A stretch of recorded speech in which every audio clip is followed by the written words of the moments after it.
you know, from the starting line to the finish line, it's only 6 seconds. You know, when we start the motorcycle, I have a little bit of time to prepare myself in the burnout, you know, but when that light flashes on the Christmas tree and I pop the clutch, I have about 6.8 seconds to get everything perfect. And I'm going from 0 to nearly 200 miles an hour, and I'm shifting through 5 gears, and I'm usually fighting something, whether it's a lean in a track, a bump in the track, a crosswind. And in my mind, it feels like it's lasting about 3 or 4 minutes. And I don't think I breathe, because when I cross the finish line, I'm completely out of breath. I think that's when the adrenaline comes rushing in. But then when you go back and you watch the video and you realize how fast everything just happened, it's pretty amazing that we can get as much done as we do.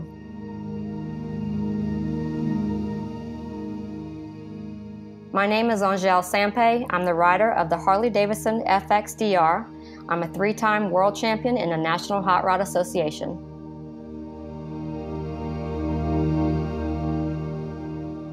I came from a very modest family, hardworking parents. My dad worked really hard. He used to work offshore, so we missed him a lot. He was gone for months at a time.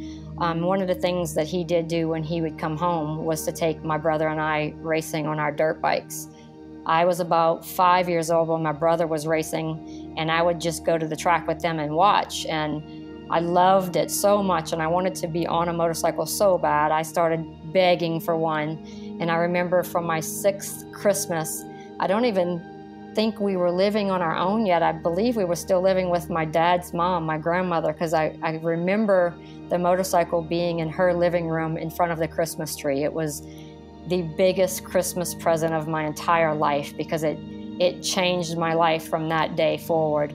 I was introduced to dirt bikes and motocross racing, and started going to the track with my brother and my dad and my cousins. It was a way of life for us. I had lots and lots of boy cousins. I was one of the very few girls in the family.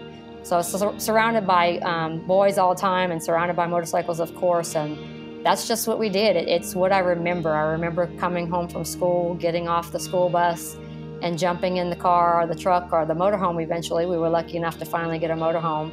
And we would take off on the weekends, and we would motocross race all weekend long, and that was my life. That's how I remember my childhood, as being on motorcycles. When I first started racing dirt bikes and on the motocross track, there were other girls, but this is the funny thing. They were the sisters of the brothers that I was racing against. And the only class they had for girls at the time was the powder puff class. And it was mostly just for fun. It wasn't, you know, they didn't have the full gear. The girls that were riding in the powder puff class, they would borrow the brother's bike, or maybe it was a mom who was racing the husband's bike, or a mom racing the son's bike. And they would just wear whatever they had. Of course, they had a helmet, and they would have like this little fun sideshow race for the girls. But that wasn't me. I raced in the actual class with all the boys, and yes, I was the only girl that was racing at the time. But my dad would let me race in the powder puff race for practice. You know, he thought it was a good time to be on the track and race. And at this one particular event, I'm out there and I'm all dressed up, and it's kind of funny because my motocross outfit was black and orange. It's all these things that just seem like, you know, there was signs of how my future was going to go. So I was in black and orange. My name was Flying Angel. I had a big heart on my chest. I had hearts on my butt. I mean, it was very odd. My hair was hanging down to my butt. There was no question in anybody's mind whether it was a female or a male on this motorcycle. So here I am going around the track, practicing, you know, doing really well against all these other girls. And they black flagged me off of the racetrack. And my dad got so mad. He went over there and asked, "What are you doing? Why are you black flagging her off the track?" And they said that they thought I was a boy because I was beating the girls so bad that it had to be a boy, and the boys weren't allowed in the powder puff race.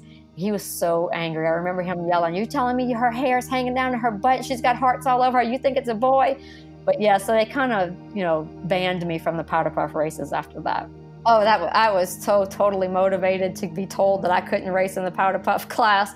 I mean, are you kidding me? I'm a girl. I can race in the powder puff class. But they said, no, it's not fair, you know, that I raced with the boys. I was better. I needed to be it was just really weird. You know, how am I supposed to think? You're telling me I'm a girl and I can't race in the powder puff class. But you know what? That's fine. I'll race with the boys. But I was nowhere near as good on a motocross bike with the boys as I am on a drag bike. That's just where I belong. I belong on a pro stock motorcycle, and in my mind, I can't be beat.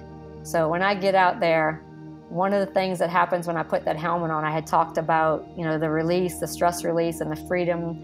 But when that helmet goes on, I grow. I literally grow in size. I grow.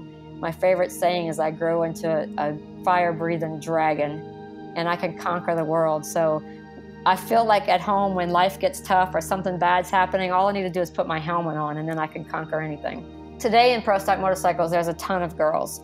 I hope that I have had part of that. You know, I hope I opened the doors for some of them and made it easier, because it wasn't easy for me in the beginning. But there are several of them now. We had one race, I think we had 8 or 9 girls. Half the field was girls, and a lot of us had qualified and did really well that race. So it's exciting to see that the pro stock motorcycle class is basically 50-50 now. You know, you can, at any given moment, you could have as many girls out there as guys. And I don't really understand, well, you know, who am I to say I don't understand what the interest is? I know exactly what the interest is. Just like I said, the girls are drawn to the class of motorcycles because of the way it feels. You know, anybody can get in a car and drive it down the racetrack. Anybody can get in a car and drive it down the highway. But to get on a motorcycle and feel the feeling of that, you know, that's something that every woman should try at least once.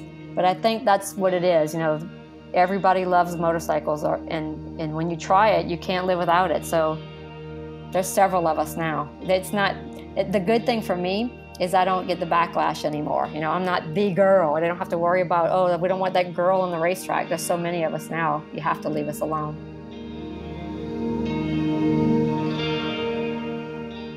My very first introduction into drag racing was actually when I was a child racing dirt bikes. There was a track that we would compete at that had a dirt drag track next door to it. They also had a flat track, a dirt flat track.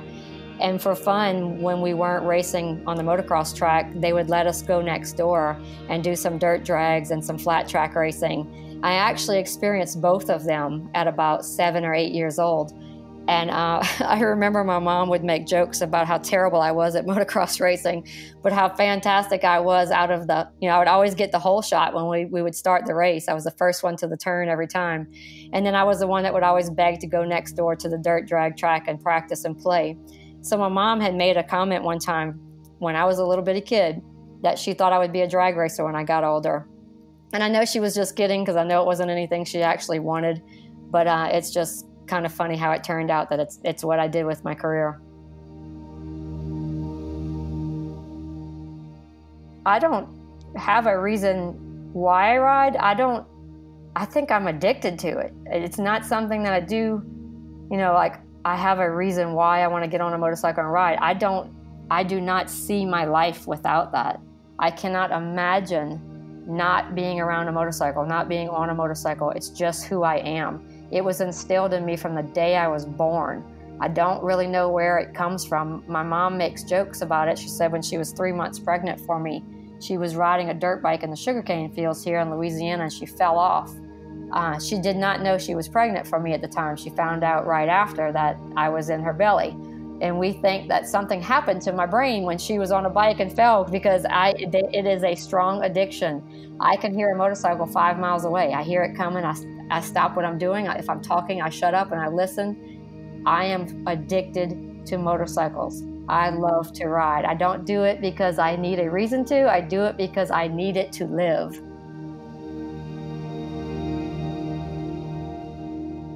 I started racing pro stock motorcycles in July of 1996. 4 races later, September 16th to be exact, I won my first race. I was #1 qualifier. I set the national ET record, and I won the race, 4 races into my career. I don't know if that was a blessing or a curse. It was so overwhelming to realize what I had accomplished in such a short period of time. I think a blessing because it really launched my career, turned a lot of heads, started getting on a lot of talk shows and things like that, and landed my first major sponsor. But a curse because it was kind of like, I don't know if my competitors really believed what had happened. I don't know if they thought it was an accident, it was a fluke, can she really do it? I know they didn't want me there. The treatment I got in the beginning was kind of rough. I wasn't accepted like the girls are today, so it was rough. I think maybe if I had struggled a little bit longer or a lot longer, that maybe I would have gained the respect that I felt like I deserved. But because I was so successful so quick off the bat, my acceptance wasn't what I wish it would have been. So anyway, that was a big part of my career, winning the 4th race I ever went to. Like I said, it launched my career for me. A lot of things happened from there. I think the next biggest thing for me, of course, would be when I won the race that put me in the lead for winningest female in all of motorsports. I surpassed Shirley Muldowney, which has always been an idol of mine. I absolutely love her. She opened the door for all of us, and she took most of the beating, you know, when she was the first female out there knocking doors down. But so to surpass her was truly amazing. I was a little bit intimidated by the title, though. You know, winningest female, I really didn't like it, to tell you the truth. I wanted to be the winningest. I wasn't crazy about being the winningest girl. So I set my goal to win the most races out of any person, man or woman. Never did get there. Still working on that.